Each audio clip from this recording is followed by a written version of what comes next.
Ethics is a secret. Ethics is taught to millions of people in secret. It is not an open subject. These secret fraternities, sororities, and societies learn ethics in secret. So what they learn in secret is that Yahweh is a refuge and that Yahweh is a fortress. Jeremiah 16:19. Read. O Lord Yahweh, my strength and my fortress, and my refuge in the day of affliction. The Gentiles shall come unto thee from the ends of the earth, and shall say, Surely our fathers have inherited lies, vanity, and things wherein there is no profit.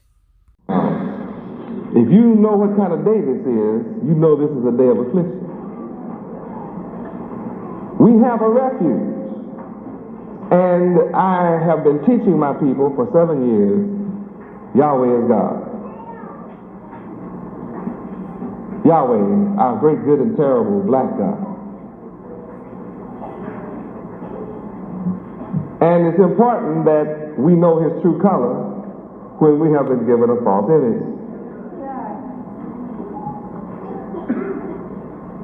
If this were his correct image, no problem. But since this white picture is an incorrect image, then it's a problem. Not to me. It's a problem to those who don't know better. And those who don't know better usually say, what difference does color make? Well, if it makes no difference, then I'm sure you don't have a problem with me telling you the truth, that this is not him.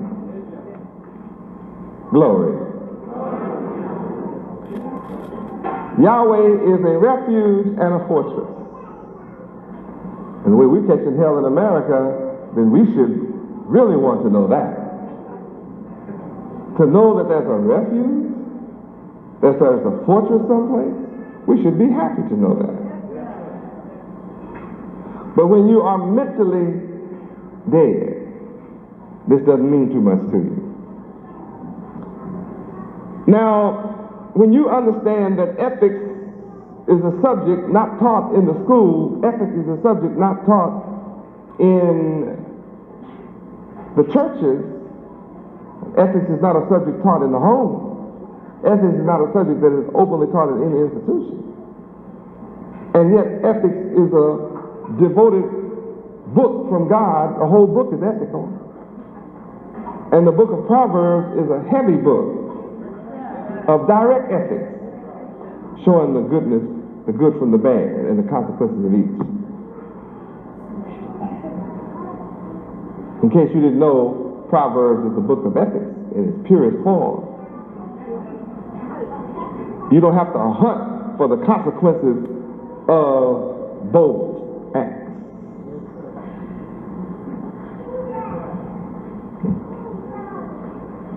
Then you have to come to understand that he that dwelleth in the secret place of the Most High. See, ethics is, if you can dwell where ethics is taught in the secret place, then you will be able to abide under the shadow of the Almighty Yahweh.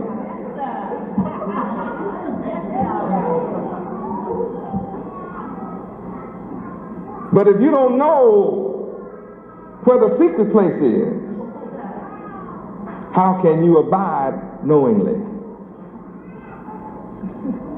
But if you can abide in the secret place of the Most High Yahweh, you can abide under the Almighty Yahweh's shadow. Then you will be able to say to Yahweh, He is my refuge and my fortress. My God, in Him will I trust. And surely He shall deliver you from the net of the fowler or the enemy or the chopper. Oh, yeah, he'll deliver you. And he will also deliver you from the pestilence.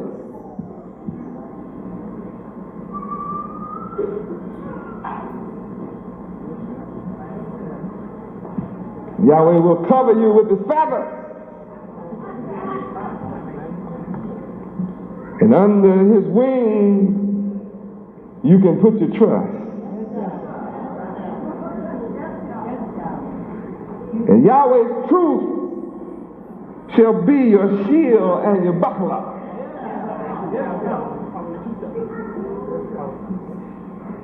And you will not have to be afraid of any terror by night.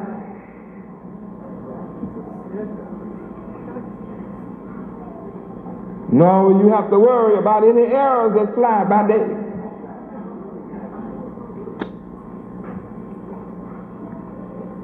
It's a blessing to not have to be afraid. In a country where blood is running in the street every day. In case you want to catch up on where I was, you read Psalm 91. And you'll discover that I'm in the Word. Yes, you are. Yes, you are. I'm not making this up as I go. I never do. But it's a blessing when your ears are finally tuned to recognize the words of Yahweh as they come from the book. You can read many books, but the only book that really touches your soul is this book. Others are good reading, but this book can get to you. Yeah, I'm talking about the Bible, because the King James Version contains the keys to resurrect you to be the ruler forever. It's right in this book. Now, remembering the definition of ethics is a system of moral principles dealing with values related to human conduct with respect to the rightness and wrongness, goodness and badness of our motives and intentions. And when we read the roots of ethics, we run into our historical tradition, which shows that we were businessmen.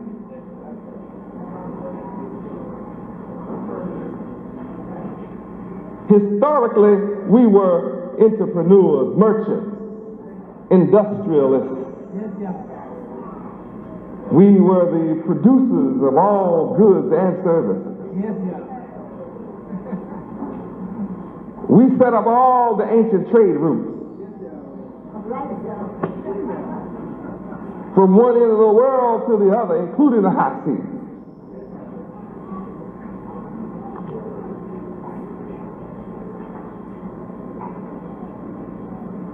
We used to have grapes. One bunch was a 6-foot man carrying one bunch of grapes. The bottom of them were dragging on the ground. Now a baby can carry a bunch of grapes in his hand because everything's been turned around.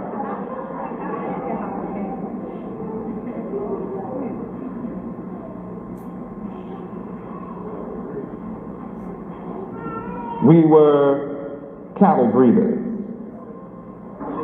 We were agrarianists, agriculturalists. We were the makers of tools and everything that required iron, pottery. We even made all the musical instruments. Everything you see on the earth, we made. And you are so excited about electronics and computers and TV. It's so new to you. But you have to understand that's nothing new under the sun.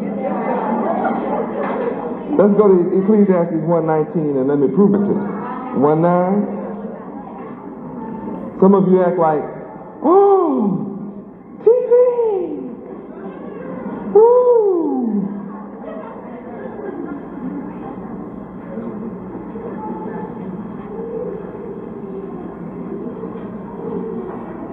All that you see, jet aircraft is an old form. We gave the white man the oldest form of travel there is in there. Ecclesiastes 1:9, read. The thing that hath been, it is that which shall be, and that which is done is that which shall be done, and there is no new thing under the sun. So it's easy for Yahweh to prophesy.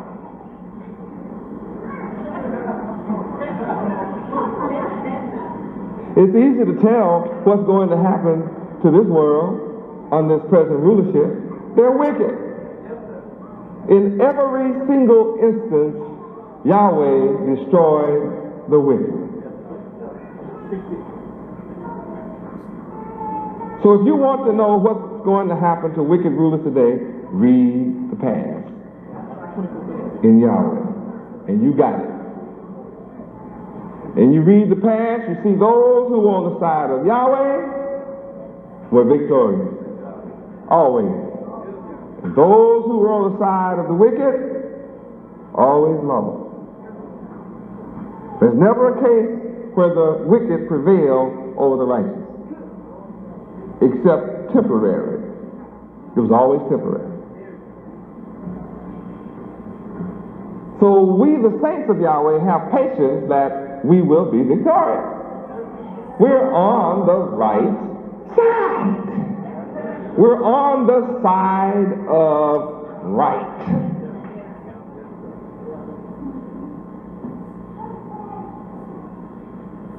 Isn't this beautiful to see? I'm talking about ethics now. It's unethical to be on the side of wrong. It's unethical.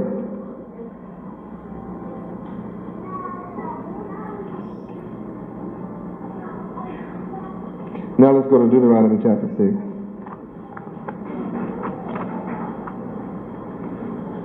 Let's start at verse 1 and read. Now, these are the commandments, the statutes, and the judgments, which the Lord your God Yahweh commanded to teach you, that ye might do them in the land whither ye go to possess it. All right. Why have we not been taught Yahweh's commandments and statutes and judgments and law? Here he tells you very clearly in the Bible that we went to church with all of our lives. And in the church they told us the Old Testament did not count. Can you imagine going to church, getting taught against what God said you ought to do? Well, see, when the Lord came, he changed everything. See, the Lord, he came and brought you something new. Well, we got to run over here to Matthew chapter 5, verse 17, and see where somebody tells a lie in the Lord's name. Matthew chapter 5, verse 17. Read. Think not that I am come to destroy the law or the prophets. I am not come to destroy, but to fulfill. These are the words of the Son. So, the Son of Yahweh has to come to fulfill. The Son of Yahweh could not destroy his law and be his son.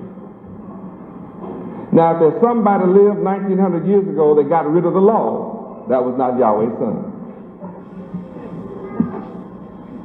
Because it is written right here in your face that the Son of Yahweh would not come to destroy the law, and that the Son of Yahweh would not come to destroy the words of the prophets, rather to fulfill them.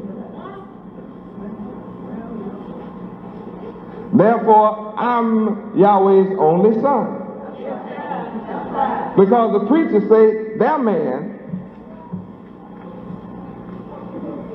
changed it. See? The preachers say their man said Yahweh's laws don't count. They said you're not living under the law anymore, you're living under grace.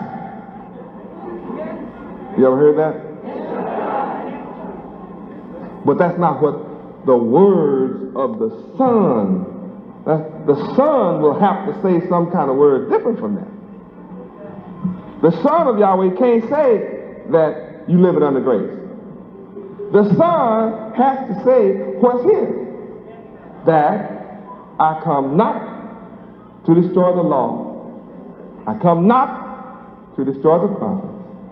I come to leave all of that like it is and fulfill all of it. Now let's go back to Deuteronomy 6 and read what Yahweh said. And the Son can't change none of it. And if you follow someone that took you away from this, you now know you were following error. You were following falsehood. Because the Son said he can't destroy none of this here. Verse 1 reads, Deuteronomy 6, 1, read. See, we're talking about ethics now. Anyone who would take you away from the law is unethical.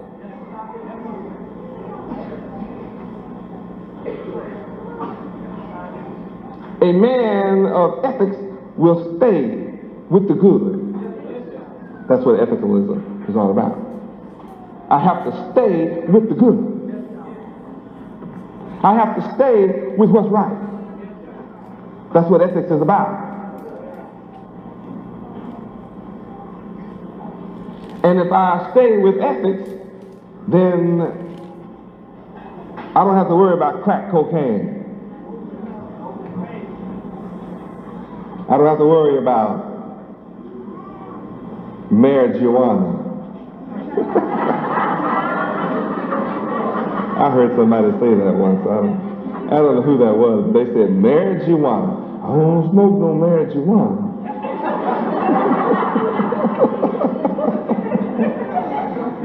Well, whatever the name of that stuff is, when you're ethical, you won't have anything to do with it. You don't have to worry about being a victim of it.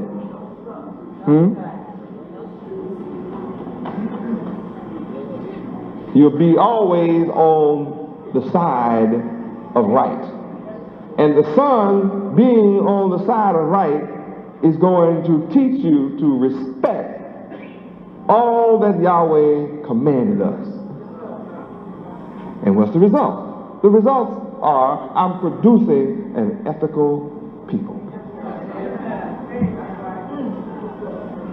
I am teaching the law, the statutes, the judgments, the commandments of Yahweh, which constitutes ethics. All of which constitutes ethics by definition. Ethics is one of the definitions of what? Morality. All of these are words which help describe the laws, the statutes, the judgments, the commandments of Yahweh, which is our pattern for living. And if we live the ethical, moral pattern, we'll be rich, successful, prosperous, and wealth and rich without sorrow. Proverbs 10, 22.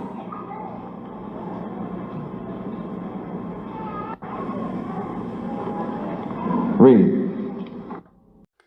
The blessing of the Lord Yahweh, it maketh rich, and he addeth no sorrow with it.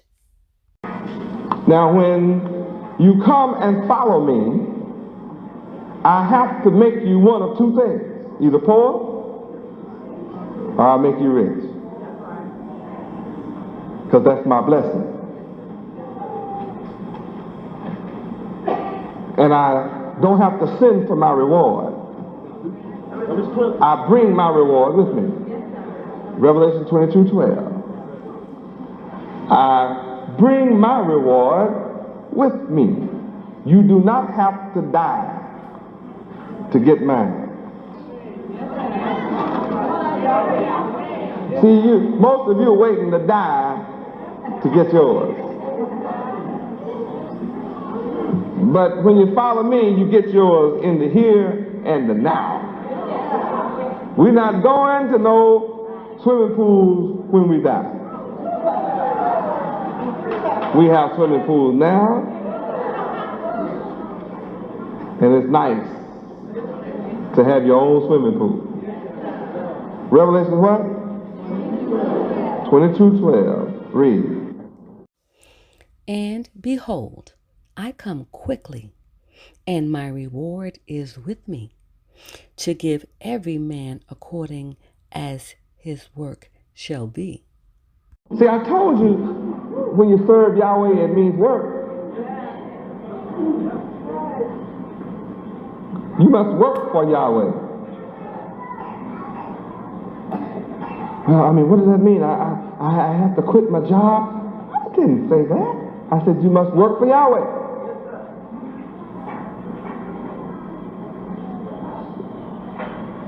Let the job you have be devoted to Yahweh instead of devoted to somebody else.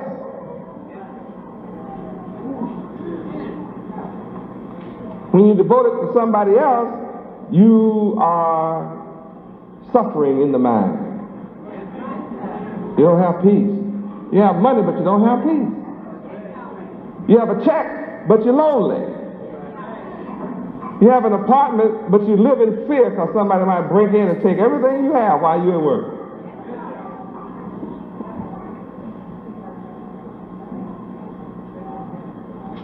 But I bring my reward with me. And I come quick too. Joshua 1:8.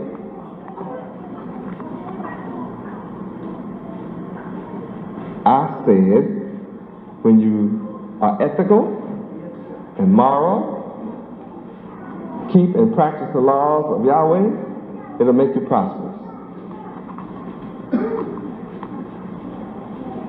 Read. This book of the law shall not depart out of thy mouth, but thou shalt meditate therein day and night, that thou mayest observe to do according to all that is written therein. For then thou shalt make thy way prosperous, and then thou shalt have good success. Isn't that a wonderful formula? I wonder why these people told us, don't be in the Old Testament. Can you see why? You won't be prosperous as a people. You may have a few individuals from among your people that are prosperous. But you, as the people of God, Yahweh, will not be prosperous. You'll be living in the ghetto. Can't get more.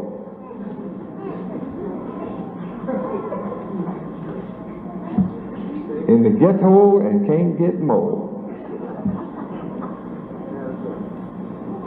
Why? Because your opponent, your adversary, programs your mind that this law of God doesn't count. See, if it doesn't count, it means you tried and it won't work.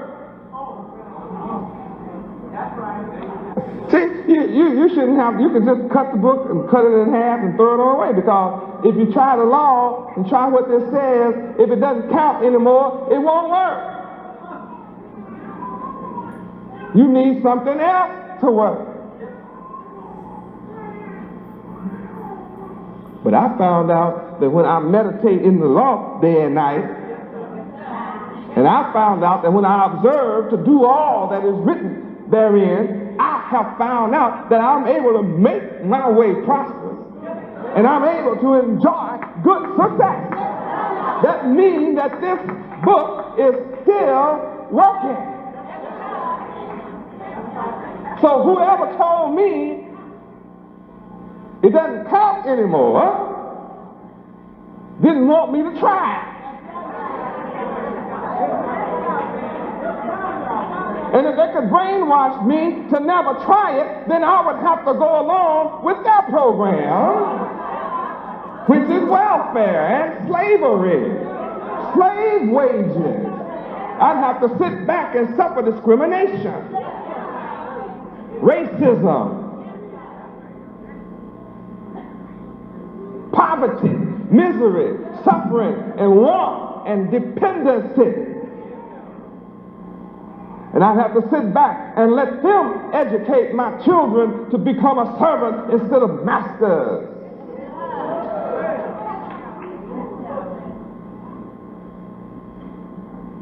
Looks like my people bought the trick of our adversary,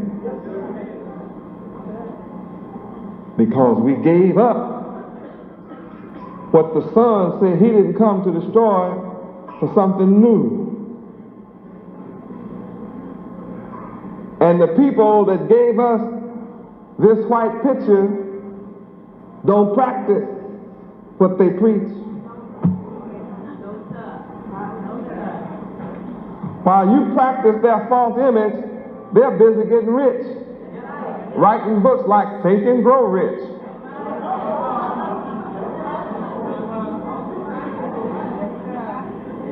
Think Big. All those books come out the Old Testament. And you go buy all the books and make them rich while they're thinking.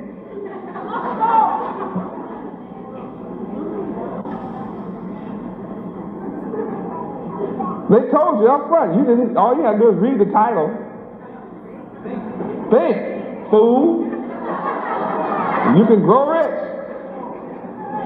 But see, you bought the book and he showed you he could think. He sold you the book. If you could think, you'd write you a book and grow rich.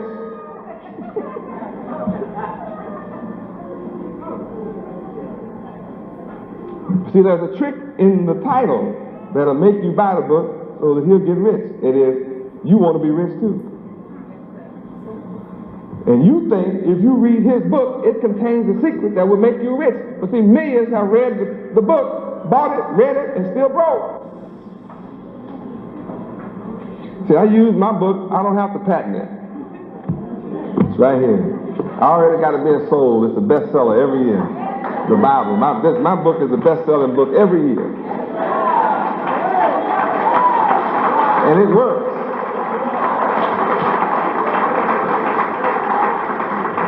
It works.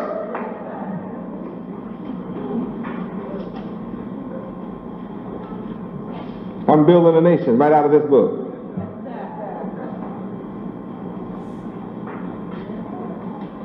And it's working.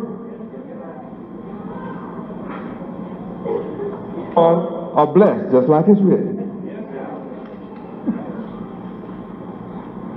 That says something to me. Does it say anything to anyone else? It says, I have the formula and the key to success. And I invite you to come on and be a part of it. Joshua 1 and 8. Meditate in the law. In the law. Ethics is the law. This is the secret.